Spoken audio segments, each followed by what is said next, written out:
ग्रहे धनं पुरय पुरय नमः। ॐ ह्रीं श्रीं क्लीं श्रीं कुबेराय अष्टलक्ष्मी मम ग्रहे धनं पुरय पुरय नमः।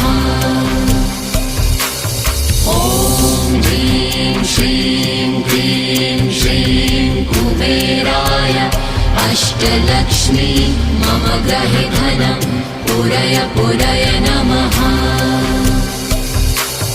ॐ ह्रीं श्रीं क्लीं श्रीं कुबेराय अष्टलक्ष्मी मम ग्रहे धनं पुरय पुरय नमः।